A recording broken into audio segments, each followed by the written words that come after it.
Hello friends, આજે હું તમારી સાથે શેર કરવાની છું કઢી અને રોટલા. તો કઢી બનાવવા માટે મેં દહીં લીધેલું છે, એ મોરું છે, નોર્મલ ખટાશવાળું દહીં લીધું છે, વડિયો છે, એ વડિયો આપણે વાટીને લઈશું, સિંગદાણા એ પણ વાટીને લઈશું, લસણ છે એ કટ કરીને લેવાનું છે, અને આ છે બેસન. બેસન મેં 2 ચમચી લીધું છે. જે પ્રમાણે આપણે કઢી જાડી કે પાતળી ખાતા હોય એ પ્રમાણે બેસન પ્લસ માઇનસ કરી શકાય છે. મીઠા લીમડાના પાન અને તીખા મરચાં લીધેલા છે. દહીંને આપણે બીજા વાસણમાં લઈ લઈશું.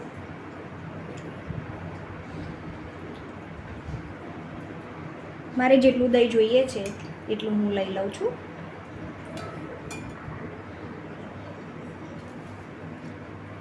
દહીંમાં આપણે ચણાનો લોટ એડ કરવાનો છે. 1 પ્યાલો પાણી એડ કરીશું. બ્લેન્ડરની મદદથી આપણે દહીંને બ્લેન્ડ કરી લઈશું.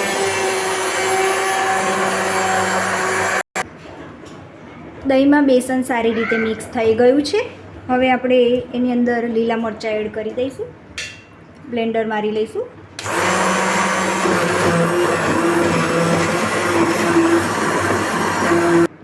મરચાં એકદમ સરસ રીતે ક્રશ થઈ ગયા છે. સિંગદાણાને વાટી લઈશું.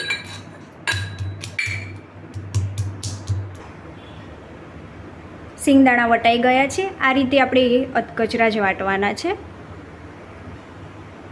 હવે આપણે વડિયો વાટી લઈશું. વડિયોને પણ આપણે અધકચરી જ વાટવાની છે. વડિયો પણ વટાઈ ગઈ છે. વડિયોને પણ આ રીતે અધકચરી જ રાખવાની છે. લસણના નાના નાના ટુકડા કરી લેવાના છે. લસણની કળીઓ થોડી મોટી છે એટલે આ રીતે આપણે કટ લગાવીને ટુકડા કરી લઈશું.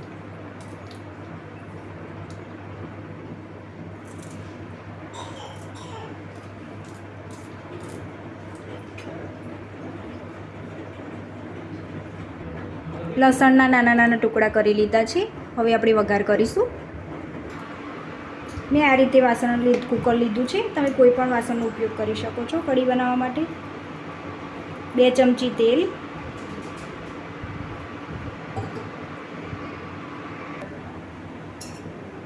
1 ચમચી ઘી એડ કરવાનું છે. ઘી એડ કરવાથી કઢીનો ટેસ્ટ ખૂબ જ સરસ આવે છે. તેલ અને ઘી ગરમ થઈ ગયા છે. અડધી ચમચી રાઈ એડ કરવાની છે. અડધી ચમચી જીરું એડ કરીશું.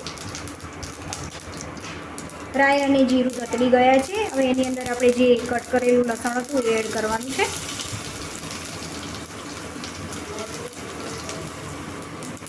હિંગ એડ કરી દઈશું. મિક્સ કરી લેવાનું છે આ રીતે.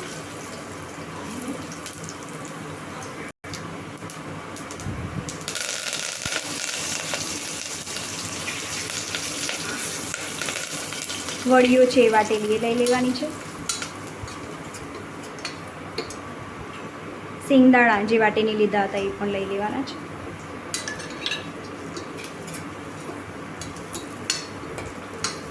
સારી રીતે કૂક થવા દેવાનું છે સિંગદાણા અને વડિયોને.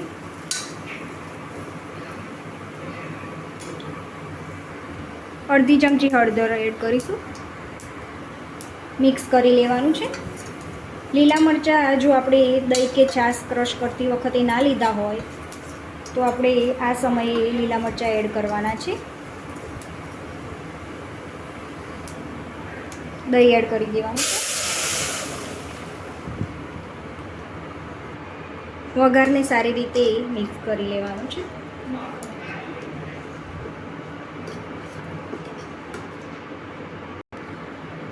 કઢીને આપણે સારી રીતે ઉકળવા દેવાની છે. એકદમ સરસ ઉભરો આવી જાય પછી જ આપણે એની અંદર મીઠું અને ગોળ એડ કરવાનું છે. ગોળની જગ્યાએ ખાંડ પણ એડ કરી શકાય છે.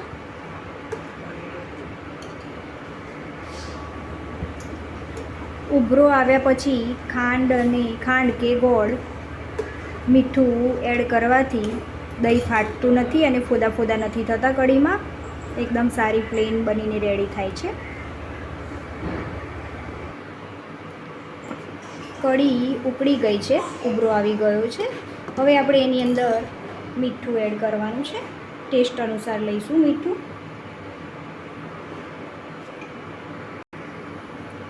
ગોળ એડ કરી દઈશું.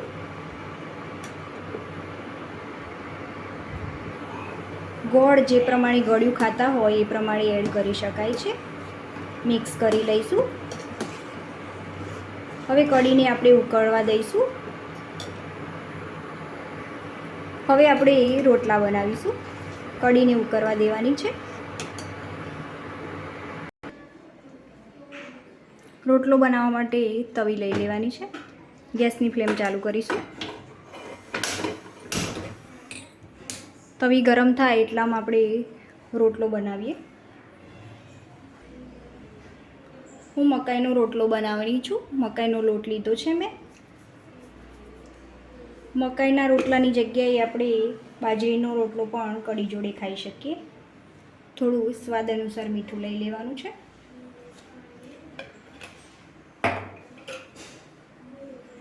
લોટમાં મિક્સ કરી દઈશું મીઠું. પાણી એડ કરીશું.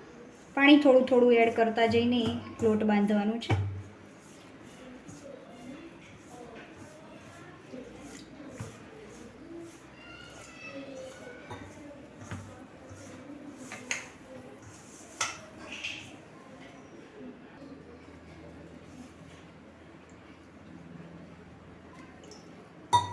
રોટલો બનાવવા માટે લોટને એકદમ સારી રીતે મસળવો પડતો હોય છે. તો આ રીતે આપણે લોટને મસળવાનો છે. જેટલું આપણે લોટને સારી રીતે મસળીશું એટલો જ રોટલો સરસ બનીને રેડી થતો હોય છે.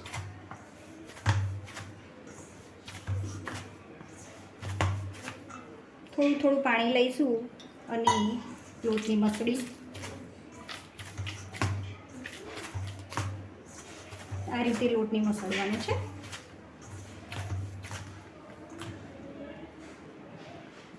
લોટ એકદમ સરસ રીતે મસળાઈ ગયો છે. આ રીતે આપણે રોટલા બનાવવાની શરૂઆત કરીશું. આ રીતે લુઓ તૈયાર કરવાનો છે રોટલો બનાવવા માટે. આ રીતે મેં પ્લાસ્ટિકનો ઉપયોગ કરેલો છે રોટલો ટીપવા માટે. તો એના ઉપર આપણે રોટલાને થેપી લેવાનું છે.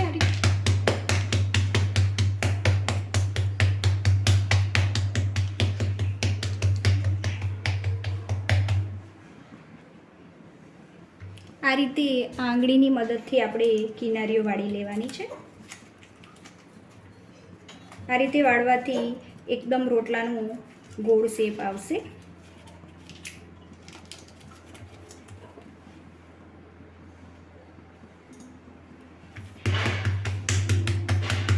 આ રીતે પાછું આપણે થેપી લેવાનું છે.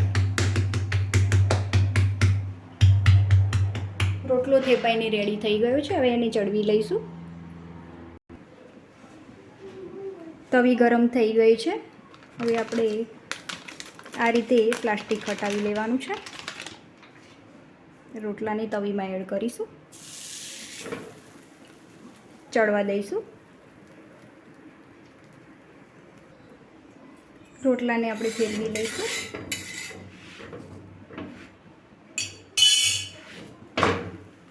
એક બાજુ ચડી ગયો છે. હવે બીજી બાજુ ચડવા દેવાનો છે. રોટલાને ફેરવીશું. ચડી ગયો છે એકદમ સરસ રીતે.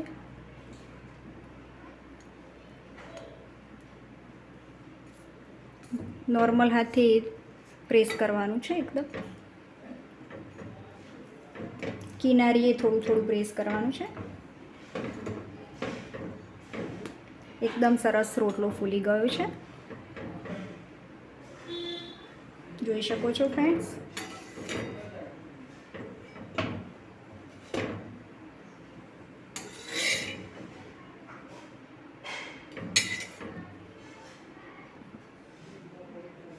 રોટલાને આપણે કાણાવાળી ડીશમાં લઈ લઈશું જેથી કરીને પાણી ના વળે. બીજા રોટલાને પણ એ રીતે જ ચડવી લઈશું. બંને રોટલા બનીને રેડી થઈ ગયા છે. આપણે એની ઉપર ઘી લગાવી દેવાનું છે. આ રીતે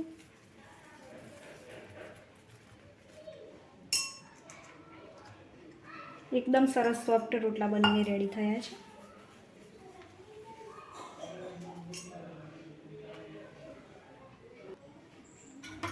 કઢી ઉકળીને રેડી થઈ ગઈ છે. વાટકામાં લઈ લઈશું.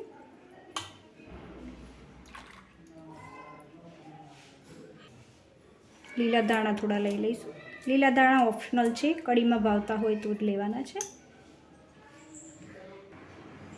કઢીને રોટલો બનીને રેડી થઈ ગયો છે ફ્રેન્ડ્સ. ઘણી બધી આઈટમો આપણે બનાવીને ખાઈએ, પણ જો કઢીનો રોટલો મળી જાય તો મજા આવી જાય. આ રેસીપીથી તમે પણ ફ્રેન્ડ્સ કઢીને રોટલા બનાવજો અને કોમેન્ટમાં જરૂરથી જણાવજો કે કેવા લાગ્યા.